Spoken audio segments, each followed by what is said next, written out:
और जीत अपने अंदर होती है। मान जाओ तो हार है, ठान जाओ तो जीत है।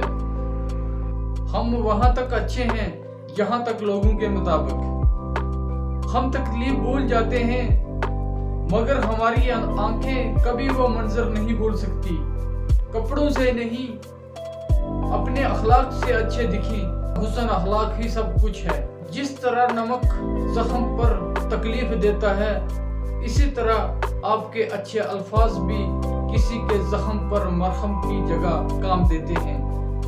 दवा करते वक्त ये मत सोचो कि दवा कबूल नहीं होगी।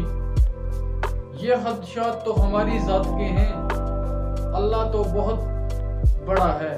किसी के छोड़ जाने से कोई मर नहीं जाता।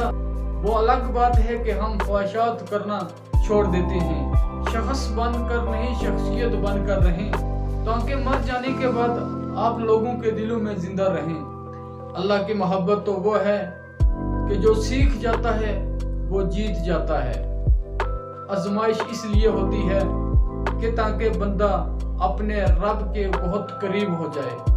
अदासी से कोई नहीं मरता, लेकिन आधी जिंदगी जरूर खत्म हो जाती है। कुछ ऐसा नहीं जो अल्लाह नहीं कर सकता। कोई जख्म ऐसा नहीं जो अल्लाह नहीं भर सकता। अपने अमाल नहीं, अल्लाह की शान देखकर मांगो। कुछ ऐसा नहीं जो अल्लाह पाक नहीं देगा। हमेशा शुक्र अदा करें। बेशक कुछ ऐसा नहीं जो आप तक दस्तखत ना दे सके। आज के दौर में जो लोग सच्ची मोहब्बत करते हैं उनमें ये दो निशानियां जरूर होती हैं। पहली निशानी ये कि वो सच्चे और परखलूस होते हैं। दूसरी ये कि इनमें किसी चीज की तलब नहीं होती सवाए प्यार के।